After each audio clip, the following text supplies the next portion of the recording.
Hi, my name's Charlie Voss, and I'd like to interview my dad. What is your name? Joe Voss, Where are you from? Berkeley, Michigan. How old were you on September 11th, 2001? I believe I was 42. Where were you on September 11th, 2001 when we were attacked? I was working in West Bloomfield, painting a house. Did you ever visit the World Trade Center in New York before September 2001? Yeah, about 1979, 1980, I went out to New York City and I went to the top of the towers. I was pretty impressed by how high they were, but the only thing, it was kind of a rainy day, so I didn't really get to see the city itself, but I did get on top of one of the towers. How did you find out about the attacks? What were you doing at the time?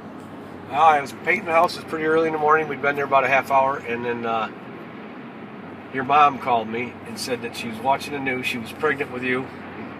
You came like 8 days later, but she was watching the news, and she said, "It's the craziest thing. A plane just ran into one of the towers." Then she called me back about 20 minutes later and says, "There's something going on. Another plane went into the other tower."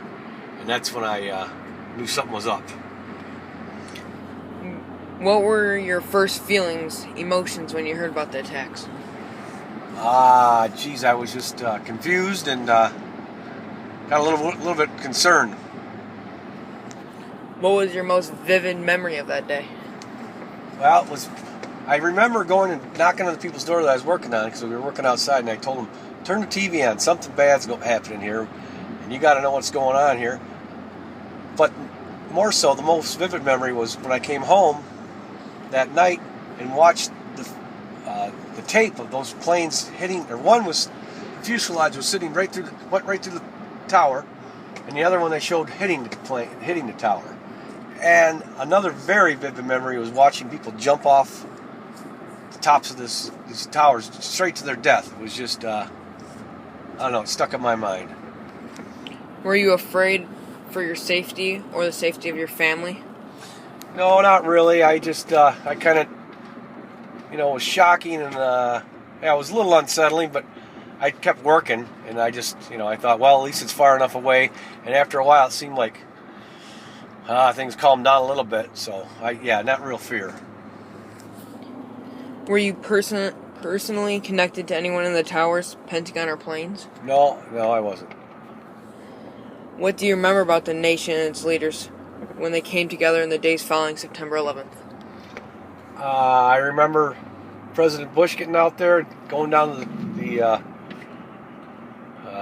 the site and proclaiming he was going to get these people who did it, and it was kind of a rallying point for America, where he said, "We're going to find these people to the ends of the earth and bring them to justice." And it was, through all the madness, it was kind of a patriotic thing, and I think the country kind of came together after that.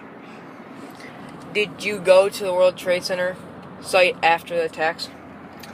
No, I haven't been out there yet. What do you think of the government's reactions to the attacks?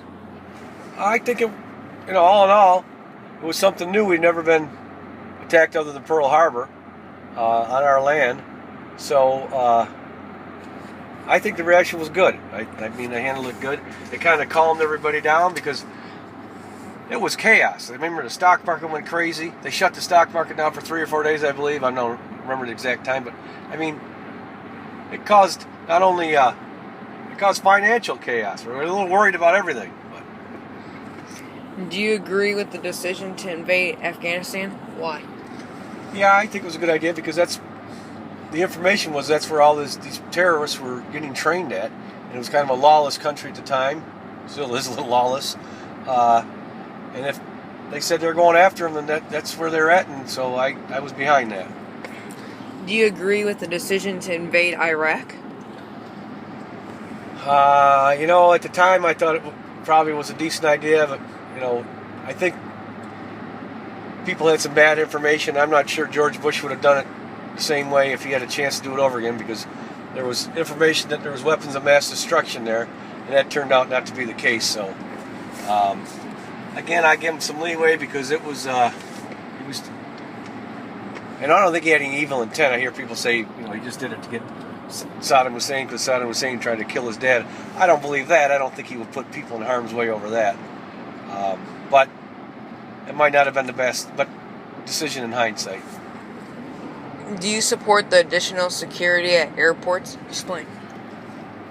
Oh yeah, I do. You got to try and curb it somehow. It was just unbelievable how these guys could get on those planes with what they had, but we'd never had anything like that before. So I think the security's a good step.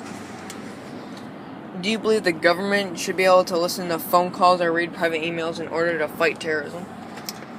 You know, in the past I would have said no, but in these days and times, I think it's something that's necessary. Although it's a fine line because the government can take. I'm not really not trusting of the government's decision on a lot of stuff, and it could go too far. So, but all in all, I think I lean towards somewhat controlled eavesdropping, as long as it's measured. Do you think that terrorism can be defeated? Why or why not? Well, I think we can try and defeat it. I think that's what we're doing now. I mean, I believe some of the eavesdropping, they're picking up terrorist activities now, and they've made, they can attempt to. But then again, when you have the lone wolf terrorists, like we see now, you can't stop someone who's hell-bent on shooting up a movie theater or something like that. But you can sure. That's one of the jobs of government is to take care of us. So, yeah, I think we could try to. How has 9/11 changed our nation or the world? Well, it's a little more unsafe. I think for the better. I think people are a little bit more aware and they keep an eye on things. If they see something that's out of whack, maybe they'll call the police. We're not so naive over in America anymore.